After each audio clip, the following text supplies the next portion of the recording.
Hello everyone, आपका स्वागत है BL क्रेजी लवर में। अगर आपको ये स्टोरी पसंद आए तो प्लीज़ लाइक एंड सब्सक्राइब करना ना भूलें। धन्यवाद। में हमें जेबू दिखाया जाता है। वह कहता है, ये शौक की बात है, क्या ये बीमार है? तब जेबू हियोजिन के सर पर हाथ रखकर देखता है और सोचता है, इसे बुखार तो नहीं है, क्या ये बस गहरी नींद में सो गया है? मुझे इसे मेरे कमरे में आराम करने के लिए ले जाना चाहिए। हमें घर के अंदर का कमरा दिखाया जाता है। घर का स्ट्रक्चर थोड़ा यूनिक था। यह नए जमाने के घर जैसा नहीं था। यहाँ फ्रिज और स्टोव तो थे, पर एक गड्ढा भी था जहाँ फ्यूल डालते थे और आग जलाकर कमरे के फ्लोर को गर्म कर सकते थे। पुराने जमाने के कोरियन घर को इस तरह से ही बनाए जाते थे। मुझे लगता है इस तरह से ही जीवू की दादी इसे इस्तेमाल करती थी। यहाँ हमें आग जलते हुए दिखाया जाता है। वैसे जो भी हो, जमीन इससे जल्दी गर्म हो जाती है। और यहाँ हियोजिन गर्मी के कारण कंबल फेंक के करवट बदलता है। हियोजिन, यहाँ बहुत गर्मी है। इस गर्म इलेक्ट्रिक गद्दे का स्विच कहाँ है? और वह इधर उधर छाने लगता है। तभी हियोजिन की आंखें खुलती और वह कहता है, वो गया। फिर वो उठता है और आलसी भरी आवाज में कहता है, शायद ये उसका कमरा है। यहाँ पर गर्मी काम कर रही थी। हियोजिन फिर मन में, ये बहुत गर्म है। तभी उसे अचानक से होश आता है। वह कहता है, ओह क्रेप, क्या मैं यहीं सो गया था? सच में मैंने बहुत गड़बड़ कर दी। इस सुबह पहले ही उसका बना हुआ खाना खाया और अब उसके पलंग में सो रहा हूँ। बोल के वो अपने गुस्से में अपने बालों को नोचने लगता है। फिर वह धीरे से दरवाज़ा खोल के देखता है, कोई है तो नहीं। सामने ही उसे जेबू दिखता है और वह उससे मुस्कुरा के पूछता है, ओह तुम उठ गए होजिन? फिर जेबू हियोजिन से पूछता है, क्या तुमने अपनी नींद को एंजॉय किया? हियोजिन हामी भरते हुए अपने सिर को हिलाता है। तब जेबू हियोजिन से कहता है, मुझे खुशी है कि तुम अच्छे से सोए। तुम देखने में बहुत थके हुए लग रहे थे। और हंसते हुए कहता है, मैं स्पाइसी पोर्क स्टर फ्राई बना रहा हूँ रात के लिए खाने के लिए। क्या तुम खाओगे? तब हियोजिन कहता है, मैंने तुमसे पूछा क्या ये? जेबू कहता है, पर तुम्हें पता होना चाहिए कि मैं क्या बना रहा हूँ और तुम मुझे बता भी सकती हो कि तुम्हें क्या खाना है। फिर जेबू कहता है, तुम भी खाने के लिए एक्साइटेड होंगे। तब हियोजिन खाने को इमेजिन करने लगता है। फिर मन में सोचता है, नहीं, ये मेरे लिए सही नहीं है। फिर वो जेबू से कहता है, थैंक्स ब्रेकफास्ट के लिए, पर मैं रात का खाना नहीं खाऊंगा। मैं अपने कमरे में जा रहा हूँ। फिर वह अपने मन में सोचता है, मुझे इसके एहसानों के तले नहीं दबना है, जबकि मुझे पता ही नहीं इसका अंजाम क्या होगा। तब हियोजिन सोचता है, सही है, मुझे इस तरह के फेवरेट हिस्से नहीं लेने चाहिए। हाँ, ये एक सही सोच है। यहाँ हमें नल से पानी बहते हुए दिखाया जाता है और एक गंदी चादर धोने के लिए रखा हुआ दिखता है। तब हियोजिन को याद आता है आखिर क्या हुआ था। हियोजिन अपने भाई से पूछता है, तुमने क्या किया वहाँ? तब होनवू कहता है, मैंने अपना होमवर्क किया। तब वही होनजिन से पूछता है, होनजिन, क्या रात में के खाने में पोर्क स्टर फ्राई है? ये लोग कितना ही यही चीज़ खाते हैं। बच्चा खुश होके, ये स्वादिष्ट होगा। हियोजिन कुछ नहीं कह पाता। फिर वो बच्चों से कहता है, क्या तुम्हें मीट खाने का मन है? मैं कल कुछ लेके आऊँगा, तो चलो आज रात को घर में ही कुछ खाना बना। फिर वही पूछता है, तो आज खाने में क्या खाने वाले हैं? हियोजिन कहता है, मैं तुम्हारे लिए कुछ स्वादिष्ट रेमन बनाऊंगा। तब वही गुस्से में अपना हाथ खींच के कहता है, मैं रेमन नहीं खाना चाहता। फिर हियोजिन वही को रेमन बना के देते हुए कहता है, तुम्हें थोड़ा खाना चाहिए। वही वही गुस्से में मुंह फुला के बैठा रहता है। फिर गुस्से में अपने हाथों को धक्का देते हुए ये कहता है, मैंने कहा ना, मुझे कुछ नहीं खाना। और सारा रेमन चादर पे गिर जाता है। थी चादर की कहानी। और वो ही घबरा कर रोने लगता है, वाह वाह, मुझे माफ़ कर दो। हियोजिन चादर में अपना मुंह छुपा लेता और कहता है, मैं थक गया। मैं सोचता था बड़े होने पर सब चीज़ सही हो जाएगा, पर कुछ भी नहीं बदला।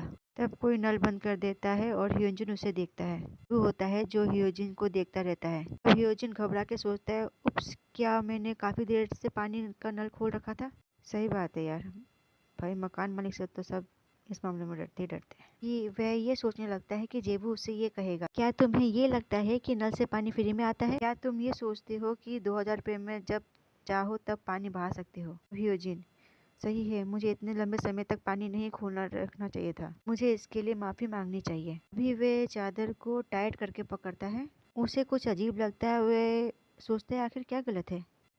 फिर वे जेबू को देखता है। वो उसे मुस्कुराते हुए देखता है और बैठते हुए कहता है, क्या कुछ हुआ है? तब ह्योजिन कन्फ्यूजन में, क्या? ह्योजिन मुड़ते हुए कहता है, इसके लिए तुम्हें परेशान होने की जरूरत नहीं है। और सोचता है, मैं चाहता हूँ तुम अपनी असलियत में वापस आ जाओ। घमंडी, घटिया, मतलबी, जो कि मुझे खिलौनों की तरह इस्तेमाल करना चाहता है। तब ह्योजिन जेबू से कहता है, आखिर क्यों? जेबू कुछ समझ नहीं पाता है। फिर ह्योजिन, तुम मेरे साथ ऐसा क्यों कर रहे हो? जेबू, तुम्हारा क्या? ह्योजिन उसकी बात काटते हुए चिल्ला के कहता है, क्या मैं तुम्हें कमजोर दिखता हूँ? तुम मुझे मक्खन लगाने की कोशिश कर रहे हो ताकि तुम मुझे अपने साथ फिर से सुला सको। मैं पता है तुम एक भयानक और नीच इंसान हो। जेबू शौक में और अपना मुंह नीचे करके मन में, ओह वाह। ह्योजिन चिल्लाने की वजह से हाँफता है। जेबू अपने आप की हंसी रोकते हुए सोचता है, क्या मैं सबसे भयानक और नीच इंसान हूँ?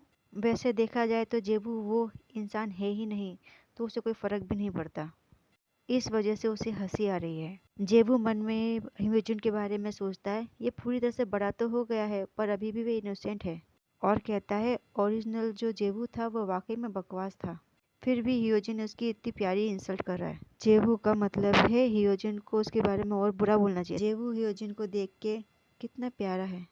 और ह्योजिन मन में, मैंने कुछ समय के लिए अपना दिमाग खो दिया था, पर यह है तो अभी भी मेरा मकान मालिक। क्या होगा अगर इसने इस बात के लिए मुझे लात मार के भगा दिया? तब जेबू चादर को देख के, इसके अंदर कॉटन है, ये जल्दी नहीं सूखेगा। क्या तुम्हारे पास एक और ब्लैंकेट है? जेबू को इतना शांत देख के ह्योजिन मन में, क्या आखिर इसने मुझ पे गुस्सा क्यों नहीं उतारा? बेटा कहाँ उतारेगा, आखिर उसे भी अपनी जान प्यारी है। जेबू खड़ा होते हुए, चलो इसे मुझे हैंडल करने दो, मैं इसे वॉशिंग मशीन में धो दूंगा। ह्योजिन घबराते हुए, "अ, जरूर। तब जेबू ह्योजिन से कहता है, ओह तुम्हारे जूते भी भीग गए हैं, यहाँ आके इसे सुखा लो। तब ह्योजिन अपने जूतों को देखता है और कहता है, नहीं ये ठीक है। जेबू गुस्से को काबू करते हुए हंसते हुए कहता है, बाहर ठंड है, चलो भी नहीं तो तुम बीमार हो जाओगे। और मन में, बस भी करो, हर समय ये कहना कि तुम ठीक हो। तब ह्योजिन फ्लिंच होके ठीक है सर कहता है और उसके यहाँ जाकर बैठ जाता है। फिर जेबू उसे टॉवल देता है। ह्योजिन थैंक यू कहता है। फिर जेबू उसे कुछ समय के लिए रुकने के लिए कहता है और फिर टड़ा, वो अपने साथ 2 रजाइयाँ लाता है और ह्योजिन को लो कह के दे देता है। कहता है, तुम इसे यूज़ कर सकते हो जब तक कि तुम्हारी ब्लैंकेट सूख के धुल के सूख न जाए। ह्योजिन को पकड़ा देता है। उनको वो रजाइयाँ बहुत सॉफ्ट और कंफर्टेबल लगती हैं। वो ह्योजिन को कहता है, क्या तुम इस समय मुझे लॉन्ड्री के पैसे देने का सोच रहे हो? तो मुझे नहीं चाहिए, थैंक यू। ह्योजिन अपना सर नीचे करते हुए, नहीं वैसी बात नहीं है और मुझे माफ़ कर दो कहता है। जेबू चौंक जाता है। वो अपने मन में सोचता है, आखिरकार इसे पता है कैसे अपनी गलती मानना है। और ह्योजिन उसे एक पपी की तरह दिखाई देने लगता है। जेबू मन में कहता है, ये सल्किन पपी की तरह लग रहा है। अचानक ही उसके हाथ उसे छूने के लिए आगे बढ़ जाते हैं। वो अपने संस में वापस आता है और अपने हाथों को पीछे खींच लेता है और बात बदलने के लिए कहता है, वैसे तुमने कुछ खाया है? और मन में, फ्यू, ये एकदम नज़दीक था। थोड़ा भी हाथ इसे छूता तो ये मुझे गलत समझ लेता।